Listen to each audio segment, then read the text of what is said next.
A pregnant woman is stopped at a U.S. airport after a canine won't stop barking at her luggage. At first, it seems like a mistake, until doctors find traces of a slow-acting poison meant to harm her unborn child. Her husband claims innocence, but every layer pulled back reveals a darker truth, one she's lived with before. What really happened the night before their flight? And why does the scent on his hands feel so familiar? Like, subscribe, and stay with us, because this is not just a story about betrayal. It's about the instinct that refused to stay quiet. The hum of Los Angeles International Airport rose and fell like the ocean tide. Calm one moment, chaotic the next. Trolleys clattered over tile, announcements echoed above the crowd. Gate numbers blinked. Amid the swell of people, a woman in her late 20s moved slowly through the TSA line. One hand supporting her lower back, the other gripping a soft, reusable cooler. Her name was Melissa Torres, 6.5 months pregnant, headed home to Chicago. Her flight wasn't for another 90 minutes, but she always arrived early. She hated surprises. Unfortunately, today was about to deliver one. She smiled politely at the TSA agent, handing over her ID. Her husband Daniel stood beside her, confident, polished, a black travel backpack slung over his shoulder. He'd been on the phone half the morning.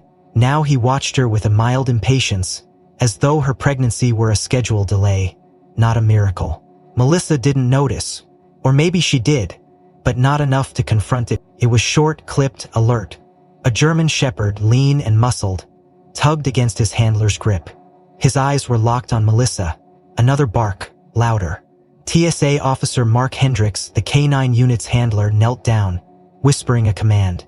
The dog didn't budge. Instead, he barked again, now with increasing urgency, and took a step toward the couple. "Excuse me, ma'am," Hendricks called out, stepping forward. "You need to conduct a secondary screening. Please step aside." Melissa blinked, confused. "Did I do something wrong?" "No, ma'am, it's just protocol when the dog shows interest." I'm pregnant," she said quietly, her fingers tightening on the cooler.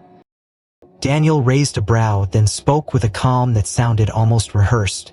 "Is this necessary? We've gone through security like anyone else." Hendricks didn't answer. Instead, he gestured to another officer who guided the couple toward a glass-walled inspection area. The German shepherd continued barking, this time directly at the cooler.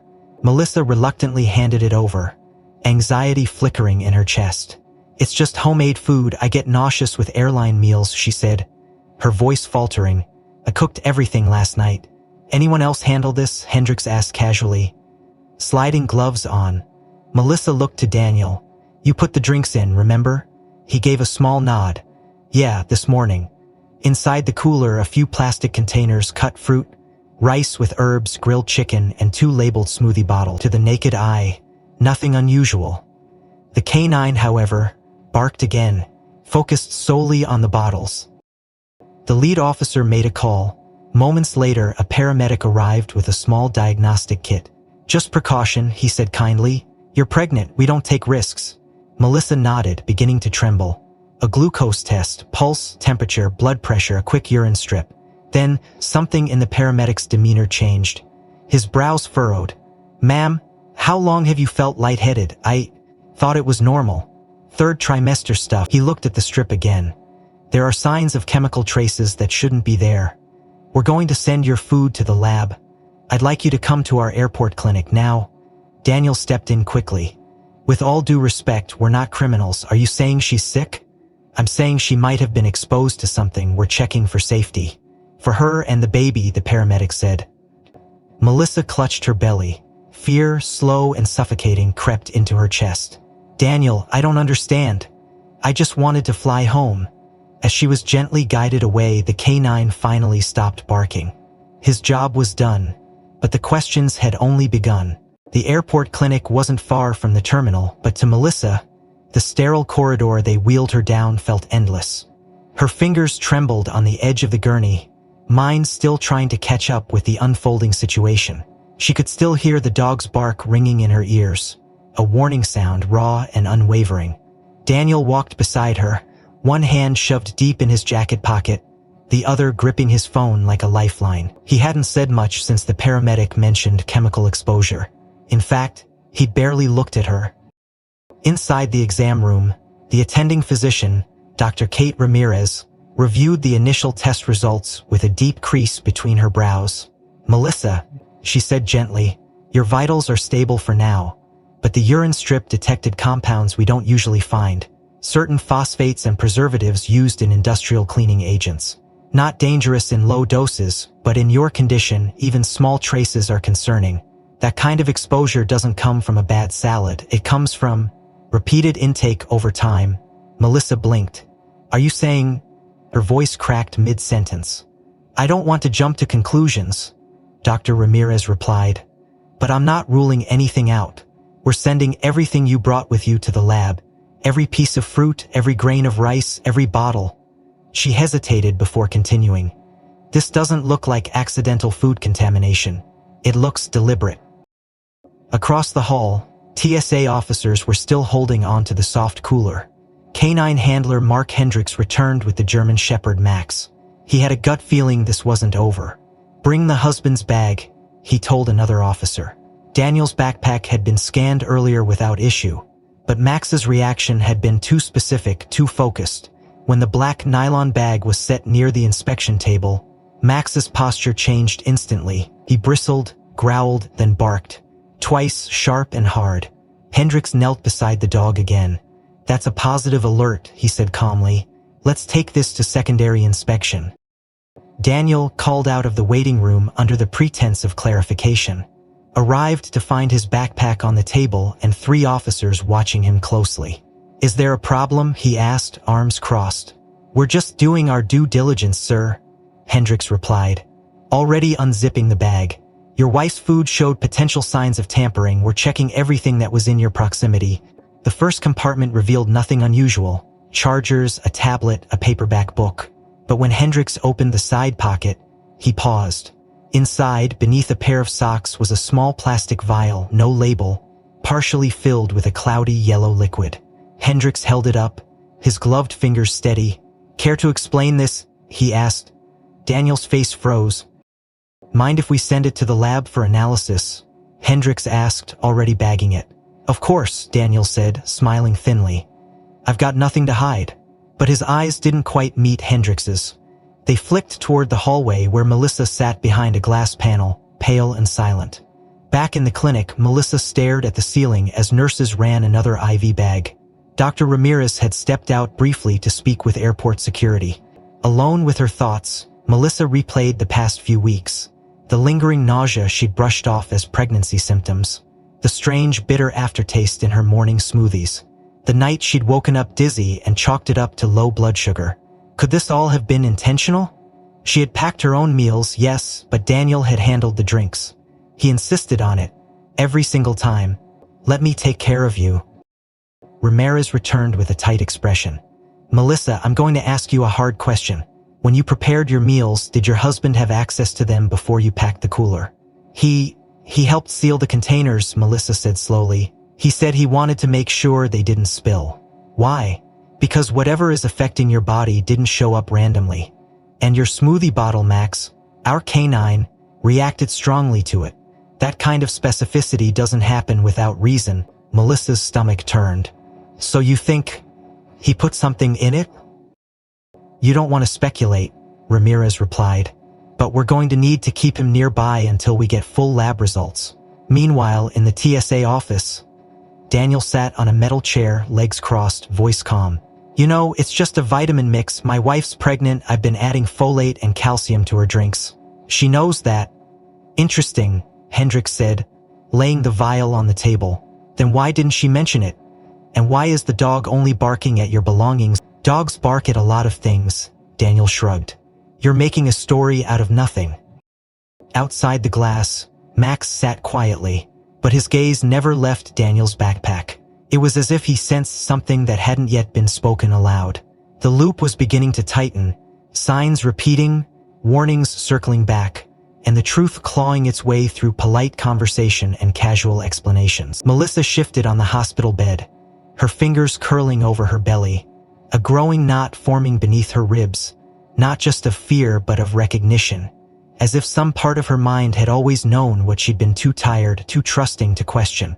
She turned her head toward the window, watching as the clouds outside began to gather over the tarmac. The flight was still scheduled, Gate B12 departure, pending. Dr. Ramirez returned to Melissa's room carrying a tablet in her hand, and an expression that had sharpened since the last time she spoke. Melissa, now sitting upright, clutching a paper cup of ice water, saw the look and felt her breath shorten. The doctor began, "TSA just brought us surveillance footage from your hotel this morning. They've been working with hotel security and..." Melissa blinked, confused. "What did he say? That you were the one who prepared the food last night? That he only helped pack it? He says you're the one who always handles it." Melissa frowned, shaking her head. "That's not true. I prepped it, yes, but I was exhausted. I fell asleep around 10. He told me he'd finish cleaning the containers and pack them in the cooler. I didn't even see it again until we got..." Dr. Ramirez sat beside her and tapped the tablet screen. "This was recorded at 5:14 a.m. today. He left your hotel room alone carrying a bag. The room service logs confirm he didn't order breakfast. He was gone for nearly 30 minutes. Melissa stared at the grainy video. The hallway was dim but unmistakably clear. Daniel, in a gray t-shirt and joggers, holding his keycard and a dark nylon bag, the same one TSA found the vial in. Her heart pounded in her ears. "Where did he go?" she whispered. "We're still checking," Ramirez said. "But the footage raises questions. And given the chemical traces in your system, we've alerted airport security and contacted local authorities. This could move into criminal investigation territory very quickly." At the same time, Daniel sat in a white-walled interview room near the TSA Operations Center. He leaned back in the metal chair, arms folded, expression unreadable. Officer Hendricks placed a small recorder on the table and clicked it on.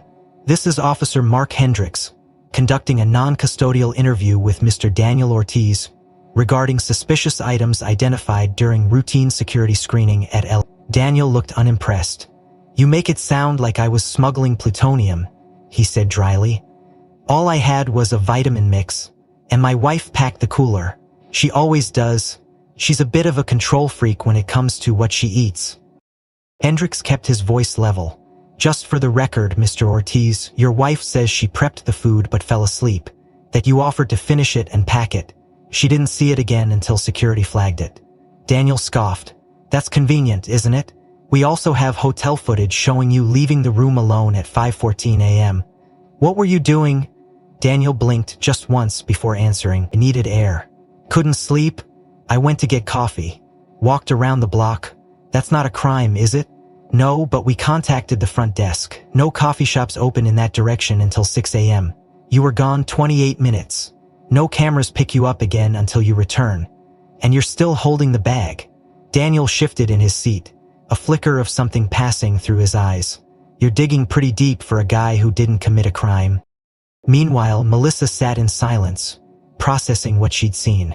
Her body felt heavier than it had earlier, not just from fatigue but from dread. Something about this morning kept replaying in her mind, something small. When she woke at 6 a.m., Daniel had been in the shower already dressed. She remembered asking if he'd slept like rock, but his towel had been dry, folded on. At the time, she didn't think about it. Now, it felt like a detail she'd missed entirely. Dr. Ramirez gently broke her silence. "Melissa, I need to ask, has Daniel ever made you feel unsafe?" Melissa looked away. "Not physically, no. He's been different, cold, distant. Like I'm more of an inconvenience than a partner." "Do you trust him?" the doctor asked softly. "I did," Melissa said. "I thought I did." In the interview room, Hendricks leaned forward. "You're not under arrest, Daniel. But if there's anything you want to share now, it'll matter more coming from you than from a lab report." Daniel's jaw tightened. "I didn't poison my wife," he said, his voice low but deliberate. "She has anxiety. She probably just mixed up her supplements again. Except the liquid we found wasn't any of her containers, it was in your bag." Daniel didn't reply. Hendricks let the silence stretch, then rose. "We're going to hold on to your bag until we get lab results. You're not free to leave the airport at this time." Daniel stood too, forced calm still wrapped around him like armor. "You're making..." He let out a low growl, not for show but for certainty. Melissa, watching through the one-way glass from a distance, saw the dog's reaction, and felt the weight in her stomach twist. Something wasn't right. Something hadn't been right for a long time. The fluorescent lights in the lab wing of LAX's medical annex buzzed faintly as Dr. Ramirez stepped into the administrative conference room, holding a sealed report in her left hand and a file of supporting documents in her right. Her jaw was clenched tighter than usual, and her normally calm posture carried a rigid tension as she approached the cluster of airport security officials, TSA supervisors, and 2 LAPD detectives who had joined the investigation just 30 minutes prior. "You have the toxicology results," she said without any dramatic buildup. "They confirm exposure to a delayed-acting neurotoxic compound, specifically a compound in the organophosphate family, known as OTX-321. One of the detectives, Detective Valens, glanced up sharply. "OTX-321. Ramirez nodded. "It's rare in civilian cases, usually restricted to certain industrial and agricultural sectors. But in this concentration, and repeated exposure over time, it can cross the placental barrier and cause progressive neural damage to a developing fetus. If the dosage continues, it can lead to irreversible cognitive deficits, sometimes detectable only months after birth. This isn't an accidental ingestion. This is controlled poisoning." Across the hallway, Melissa sat in silence inside an observation room, still unaware of the full lab findings. Her hands rested on her lap, one curled protectively over her abdomen. Every so often her eyes drifted to the window, watching officers and nurses moving with clipped urgency. She couldn't hear what was being said, but the expressions told her enough. Something had changed. Something serious. Ramirez entered a few moments later, her tone now more clinical than comforting. "Melissa," she began, placing the report down carefully, "I need to speak plainly. The substance we found in your system is dangerous. It's not something that would show up by accident. It's designed to cause long-term harm, especially to developing brain tissue. We've seen similar cases, but never like this. Melissa's case, what does that mean for my baby?" "We can't say definitively yet," Ramirez said gently, "but early scans are clear. That's the good news. The exposure wasn't high enough to guarantee damage, but if it had continued or if the dosage had increased, it would have been catastrophic." Melissa's voice dropped to a whisper. "So someone meant to hurt my child?" "Yes," Ramirez said, no longer softening the truth. Downstairs, LAPD's digital forensics unit had been running the compound's chemical fingerprint against open case files in California's Toxic Incident Registry. 20 minutes later, a hit came through. Detective Valens opened the file. 2 years ago in San Diego County, a woman named Lacey Varela had suffered nearly identical symptoms: recurring nausea, fatigue, and cognitive disorientation during pregnancy. Her baby was born with severe cerebral complications. Postpartum toxicology found traces of OTX-301 in her breast milk, but no direct source could be identified. The husband claimed ignorance. No charges were filed, and the case eventually went cold. "This can't be coincidence," Valens said, handing the tablet to Hendricks. "Same compound, same pattern, same target group, pregnant women in relationships where the partner is in control of the food supply." Hendricks narrowed his eyes. "What happened to the husband?" "Moved to Chicago 6 months after the child was born. No trail since then." "What's the name?" "Darren Varela." Hendricks froze. Slowly he pulled up Daniel Ortiz's flight booking details. Then he scrolled back to the hotel check-in file and cross-checked ID verification with driver's license records. "Shit," he muttered.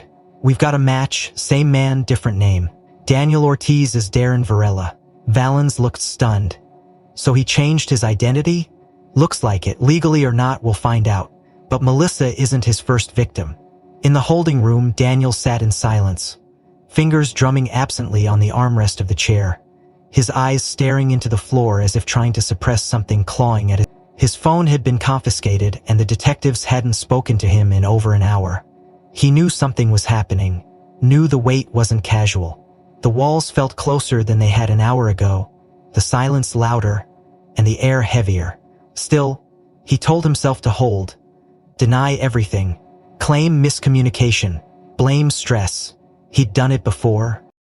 Outside, Ramirez delivered the news to Melissa carefully, beginning with the toxicology, then gently broaching the connection to the previous case. "Melissa, the same compound was found in a woman's system 2 years ago. She was poisoned over several months. The child now has permanent neurological damage. Her husband was never arrested, but she hesitated. We believe Daniel. Your Daniel may not be who he says he is. Melissa's breath caught in her throat. What are you saying? We're running full verification now, but the evidence is strong. He may have changed identities. There's a strong match in photo recognition and the timeline fits. Melissa stared down at her own arms, at the faint ivy mark still tender on her skin. He did this to someone else? And now we believe he was attempting to do it again, Ramirez said. To you. To your child. A strange stillness overtook Melissa. Her heart still raced, but her body moved less. Her voice, when it came, was low and even. You need to stop him. Whatever he's planning next, he won't stop unless someone makes him. In the hallway, the officers gathered again. Valens whispered something to Hendricks, who nodded and turned toward the room where Daniel sat alone. The evidence had spoken.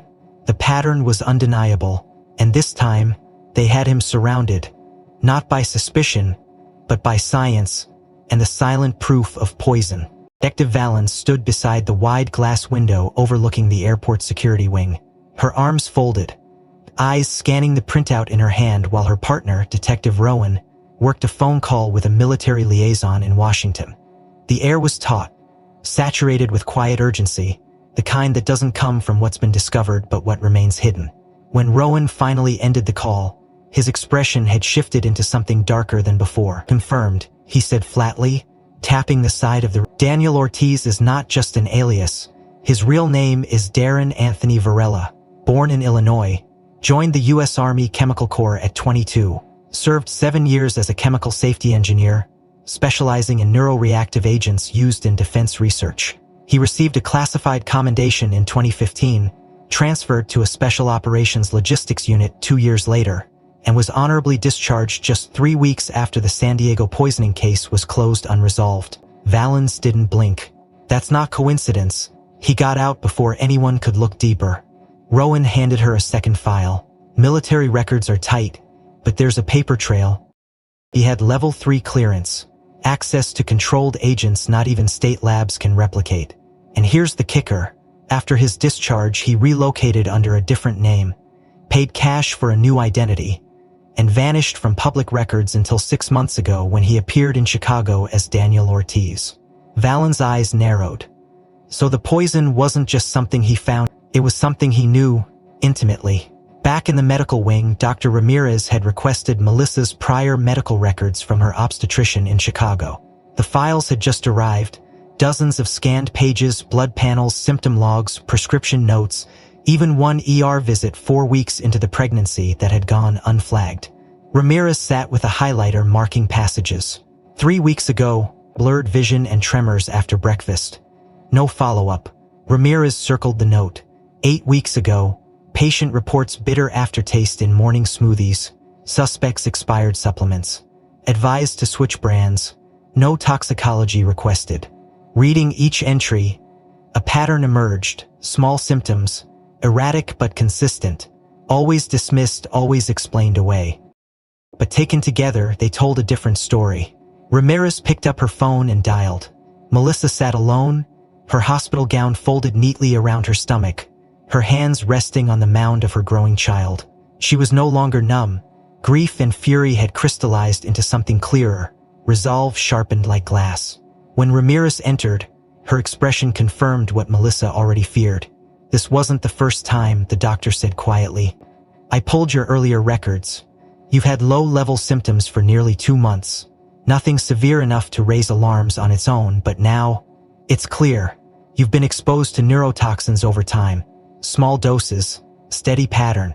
Melissa closed her eyes, letting the weight settle on her chest. I thought I was just tired. I thought it was the baby or stress or maybe hormones. I never thought it was his. Ramirez moved closer. He knew how to make it subtle. That's the part that scares me most. This wasn't clumsy. It was deliberate. A system, a method. Because he's done it before, Melissa said. Not as a question. Yes, Ramirez answered, and he was trained to do it.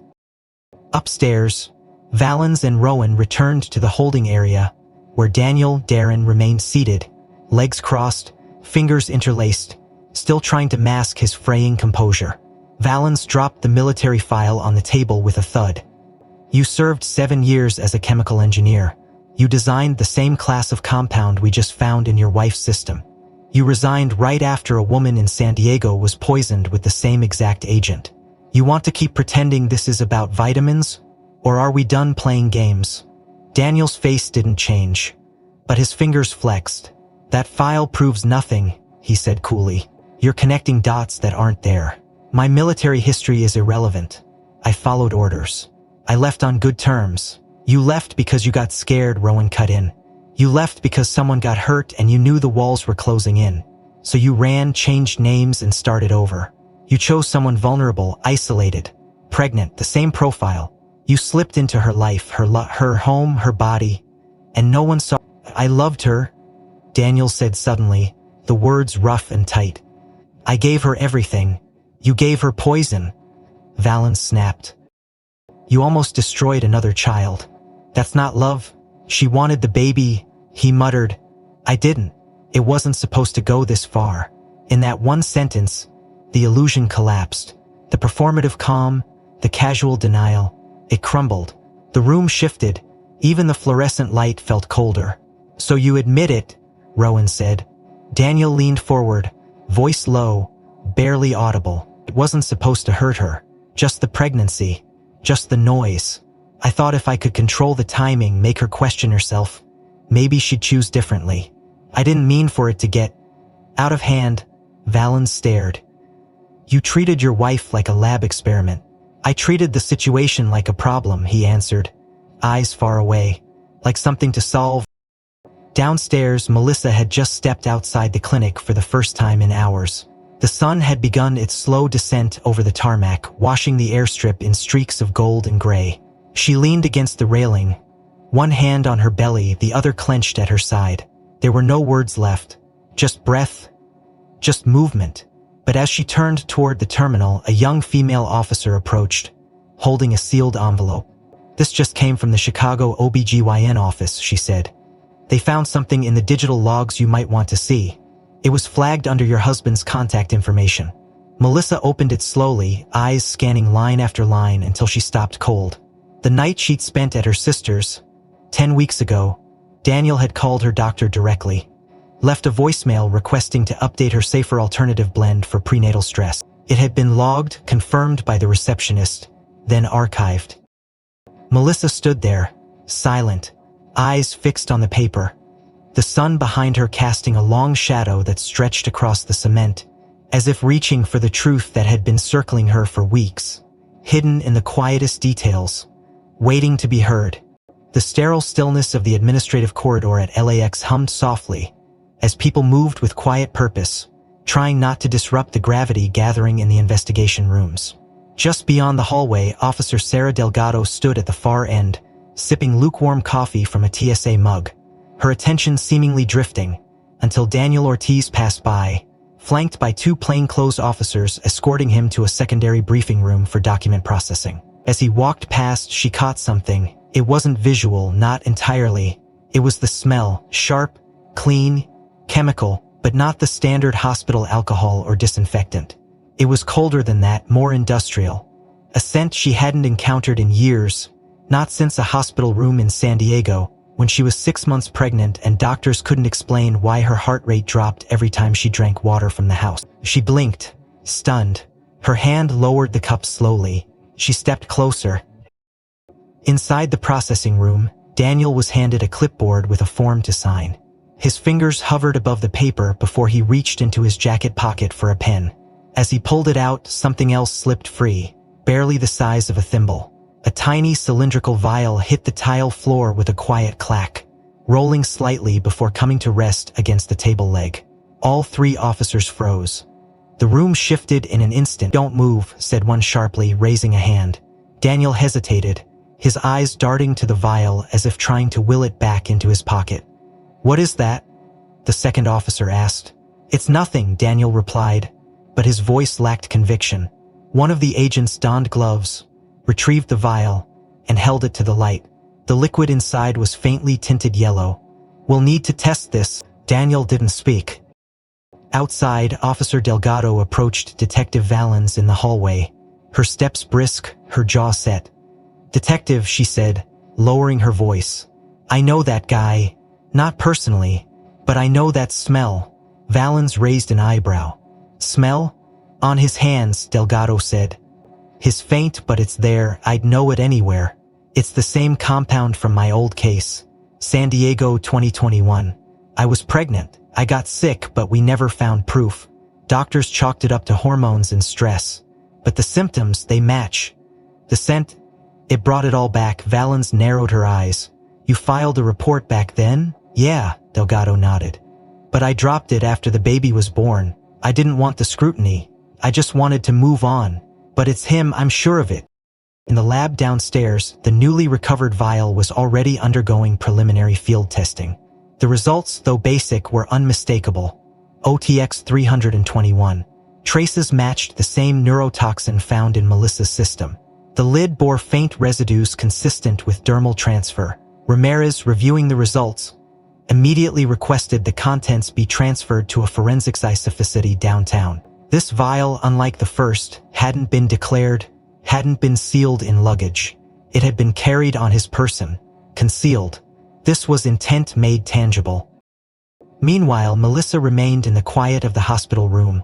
The window opened slightly now, letting in the late afternoon breeze as the sun drifted lower on the horizon.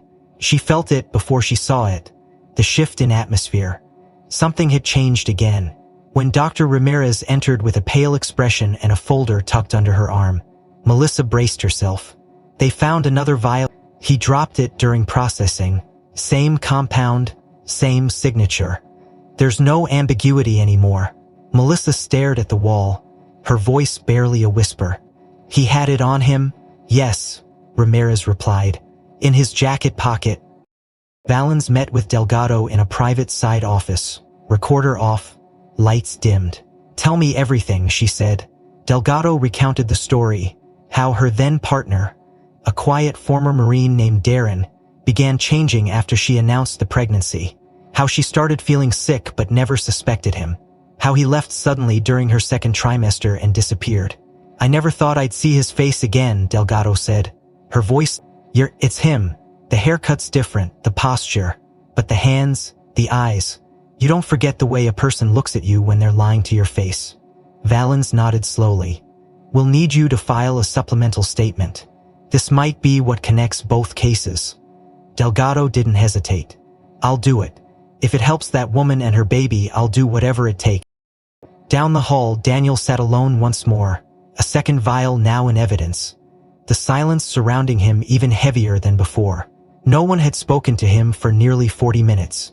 Every sound, the distant roll of a gurney, the soft buzz of the ventilation, echoed unnaturally loud. He stared at his hands, at the faint residue beneath his fingernails, and for the first time, he looked afraid. Not angry, not calculating, but stripped of all advantage, cornered by his own compulsions. Melissa finally stood, her body slow but sure, the hospital gown traded for her travel clothes again. She was leaving the clinic now, not because she was ready, but because staying felt like surrender. As she walked past the investigation wing, she didn't look at the interview room. She didn't need to. The truth was already burned into her memory. Every word and image now stitched together with something irreversible. But as she passed the TSA operations station, she saw Officer Delgado through the glass, standing tall, calm, but with eyes like steel. For a second, their gazes met. Two women, two timelines, one shared wound they didn't choose. Melissa nodded once, a small motion full of understanding. Delgado returned. In the sterile confines of Interrogation Room C, the atmosphere had shifted from cold detachment to suffocating proximity. Every sound amplified by the weight of what was no longer just suspicion but evidence layered over motive. Daniel sat across from Detectives Valens and Rowan, his arms resting on the scratched metal table. Posture stiffer now, less performative, a thin sheen of sweat gathering near his collar despite the humming air conditioning. His eyes were fixed on the manila envelope in front of him, unopened, yet undeniably heavy with what he already knew it contained. Valens tapped the file once, her voice quiet but surgical. "Inside are 2 toxicology reports, One from your wife's blood work and the other from the contents of the vial you dropped. The compounds match, Darren, and yes, we're done calling you Daniel. His eyes flicked up at the name. He said nothing. Rowan leaned in, elbows firm on the edge of the... You know what OTX 321 does. We know it wasn't meant to kill her. You chose it for a reason. You engineered this. You knew exactly what it would do. Daniel remained still for several long seconds, then slowly exhaled. It wasn't supposed to be this way, he said.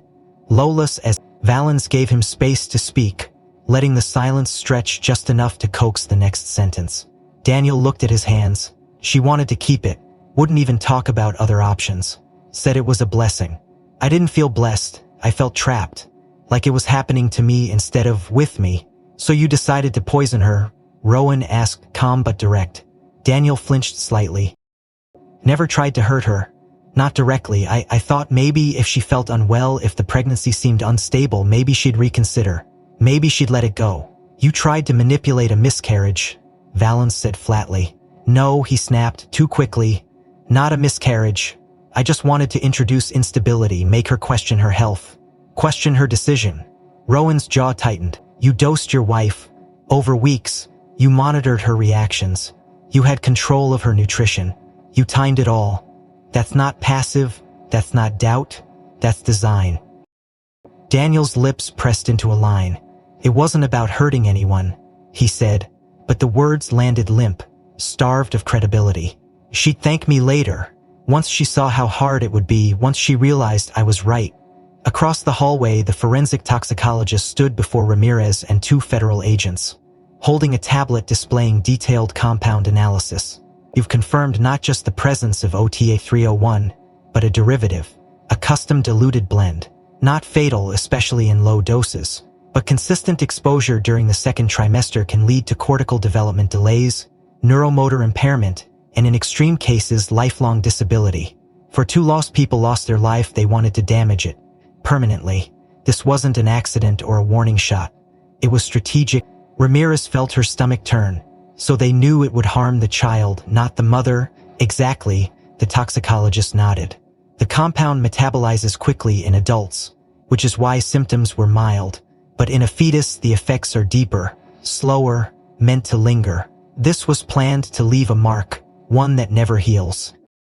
In the observation booth, Melissa watched Daniel through the two-way glass, his face now stripped of calm, his hands slightly trembling as the detectives circled him with surgical precision.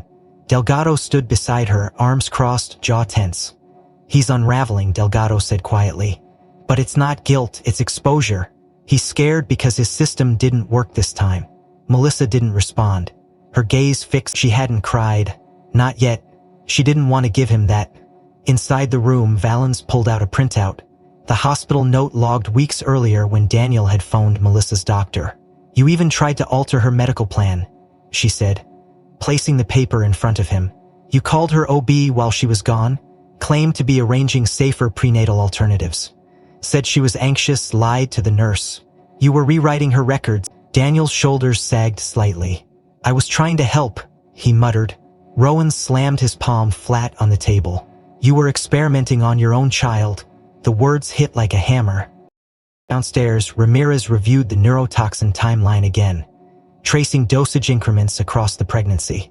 A slow ramp-up, perfectly paced, never enough to trigger alarm. The smoothie log from Melissa's phone, sent via her pregnancy tracker app, confirmed it. Daniel had increased the portions incrementally, mixing health blends every other day.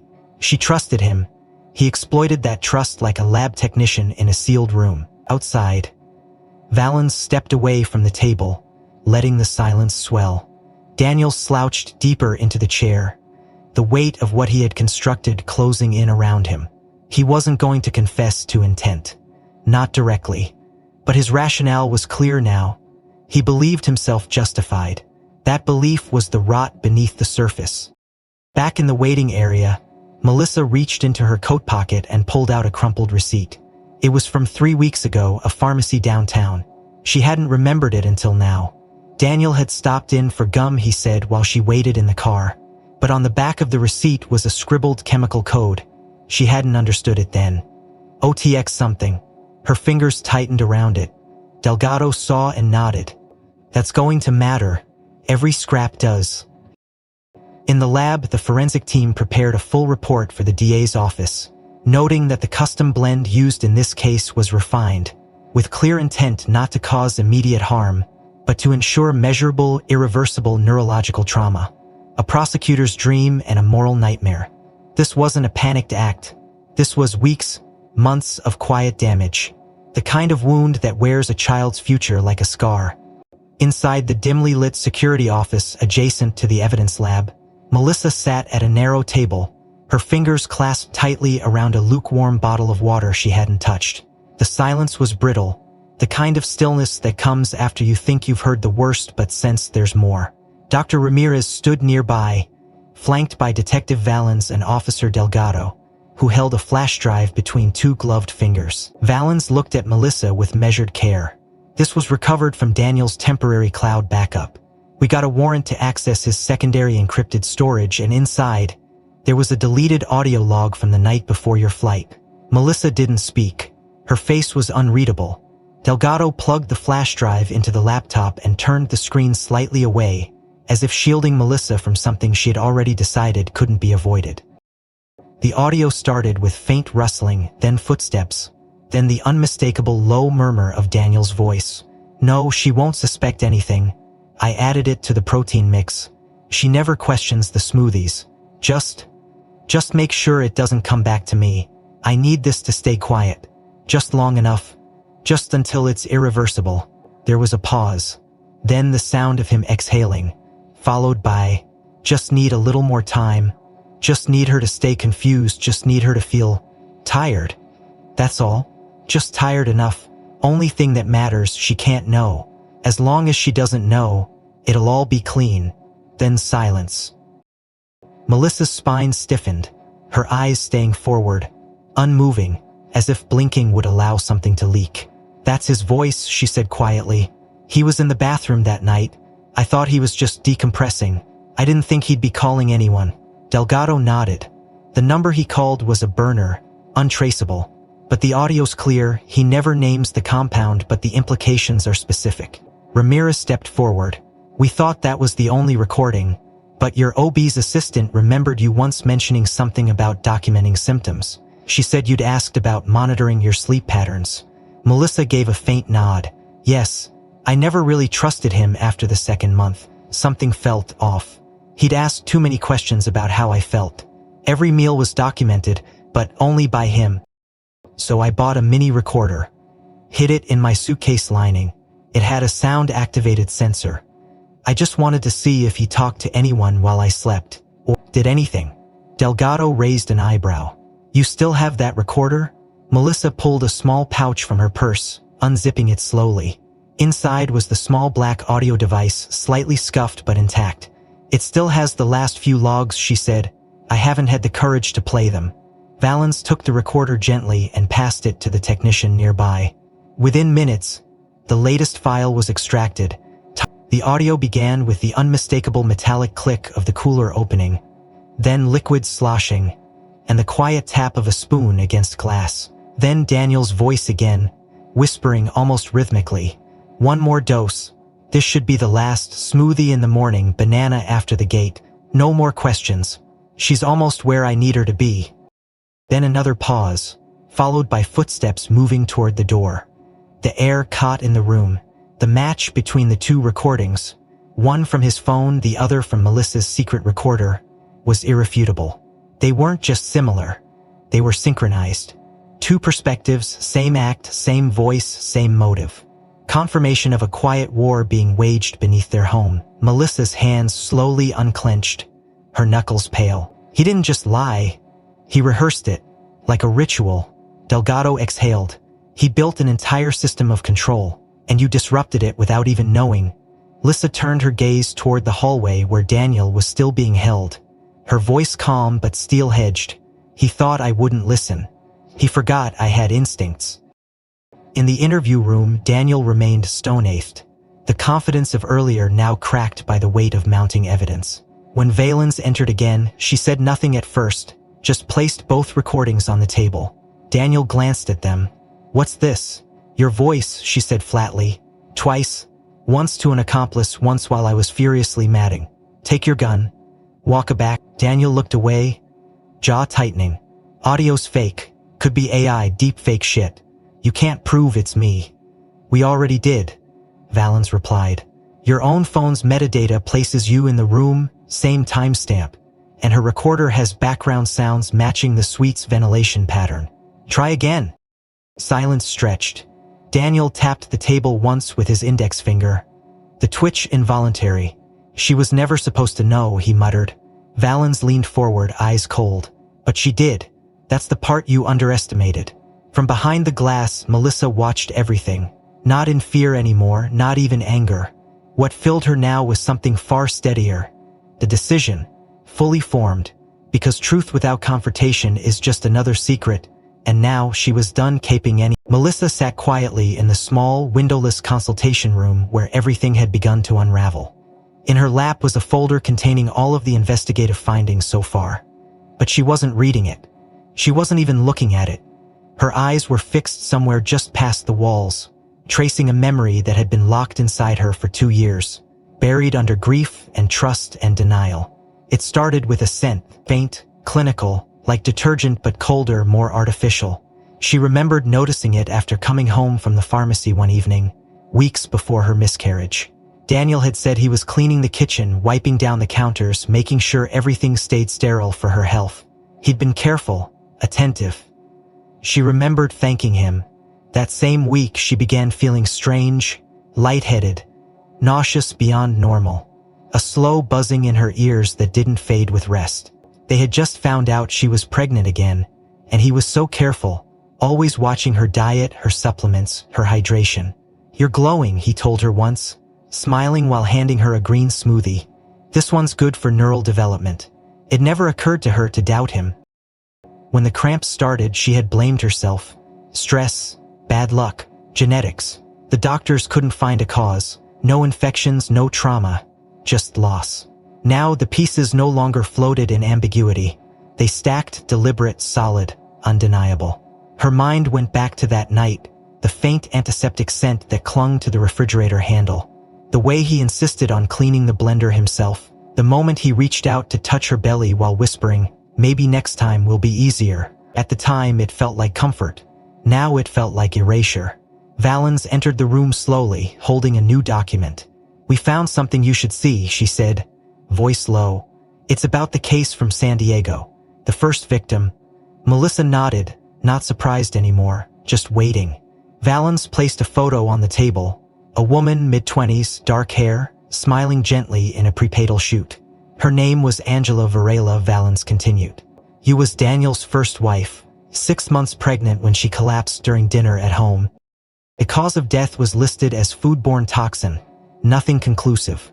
Her blood showed signs of severe neurochemical imbalance, but the compound wasn't identified at the time. The child died shortly after delivery. Both were lost. It was filed as a tragedy. Daniel told authorities she must have eaten something bad. He claimed he had a mild stomachache too. It checked out barely, but he wasn't tested as thoroughly. Melissa's throat closed, eyes fixed on the photo. He said he lost someone before, she whispered. He told me he knew pain. I thought he understood. He did, Valens said gently. He understood how to mimic it. He used that story to build your trust. Melissa swallowed, pain sharpening behind her sternum. So, this wasn't about me. Not at first. It started long before. Ramirez entered, nodding toward Valens before speaking. I reviewed Angela's autopsy alongside our toxicologist. The symptoms mirror yours. The same chemical markers. They just didn't have the tech to isolate it back then. The bottle used in your case carries trace markers that match a compound batch used in a military supply project around the same time of Angela's death. Melissa's voice was distant, almost mechanical. He took what he learned and repeated it. He refined it, Ramirez replied. Angela died. You didn't. That wasn't by accident. Melissa closed her eyes briefly, then opened them with steady clarity. Because I asked fewer questions the first time, because I didn't survive it. Valens nodded. You weren't supposed to survive this time either, not with the truth intact. But something changed. You noticed details, you listened to your instincts. That changed everything. As they spoke, down in the secure holding unit, Daniel sat once more in the gray chair, flanked now by a federal officer preparing to transport him to a state facility. His face remained neutral, but his hands tapped in a rhythm on the underside of the table. Inside his mind, it was not panic he heard, but control slipping. He hadn't anticipated Melissa's memory. He'd forgotten how grief doesn't always silence, sometimes it. When he poisoned Angela, he thought it would look clean, explainable. It had for a time. Then he changed his name, moved cities, adapted. But he didn't count on Melissa's resilience, not her grief, not her memory, not her instincts. The police had retrieved every hospital report from 2 years ago. They compared timelines, symptoms, even appliance purchase logs. One item in both homes. A rare chemical-resistant blender model ordered under different names, but shipped to the same billing address. Both times Daniel had controlled the kitchen. Both times a woman carrying his child had been the target. Melissa now saw every moment with new eyes. The loss she blamed herself for. The tears she cried alone in the bathtub, thinking her body had failed. The silence Daniel had offered then wasn't shared pain. It was calculated distance.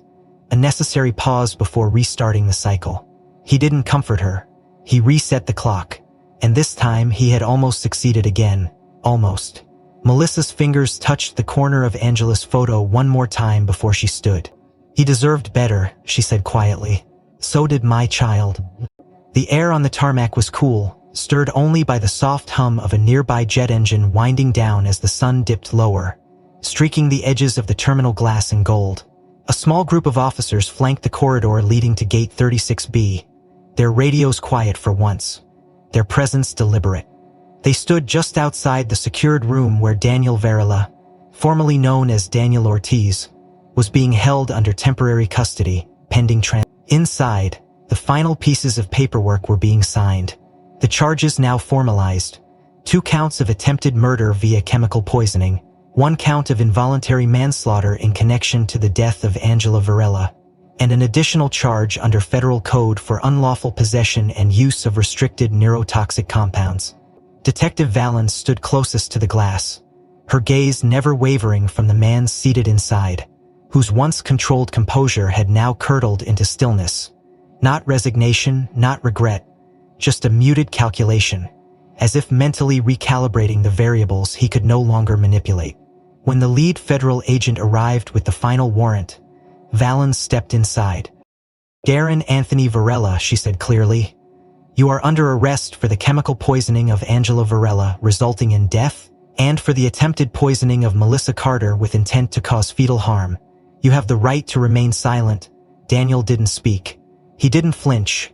He simply stood wordless, allowing the cuffs to click into place. The weight of 2 lives, one lost, one nearly, had caught up to him, not with the roar of sirens but with the sterile finality of handcuffs and federal paperwork. Across the hall, Melissa watched through the window as her husband, no, the man she once believed was her husband, was led away. She didn't cry. Her face was pale, slightly parted as if suspended between breath and disbelief. But her eyes followed each step. Delgado stood beside her, silent. Nearby, Ramirez offered a hand on her shoulder, but Melissa barely felt it. Her world had been dismantled piece by piece in the span of a day, but the shock now had crystallized into something quieter, clarity without comfort. And then, just outside the room, the canine dog that had started it all sat by the security checkpoint, its body still, ears alert, dark eyes fixed on Melissa as if sensing the end of a loop only it had noticed from the beginning. She approached slowly, legs unsteady but determined, each step quieter than the last, until she finally crouched beside him.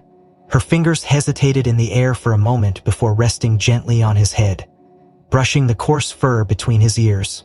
She leaned in close, and her voice, hoarse from silence but firm, whispered, "Thank you.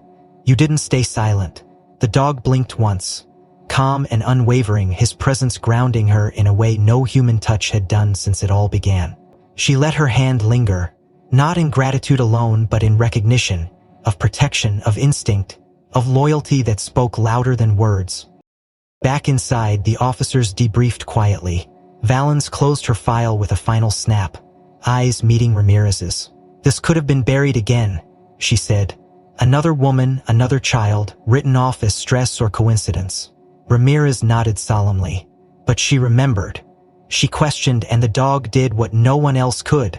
Delgado finished. He knew something was wrong before we did. Outside the terminal doors, federal agents guided Daniel into the waiting transport van, his eyes catching the reflection in the tinted window.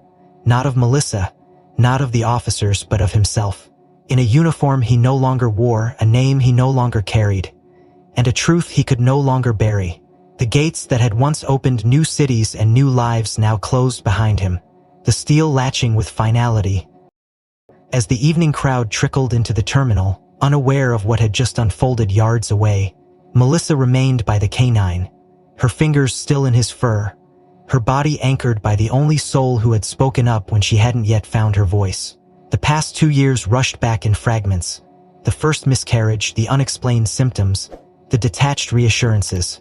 She saw it all now, not in soft memory but in high relief, sharp and undeniable. She stood finally, her legs more stable, her voice steadier as she turned back toward the hallway. "I'm ready to make a statement," she told Valens.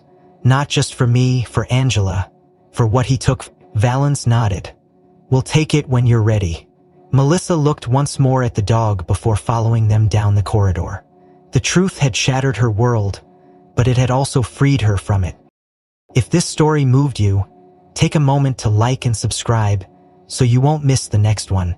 Which part hit you the hardest? Did you see the twist coming? And where are you watching from? Drop a comment below, I'd love to hear your thoughts.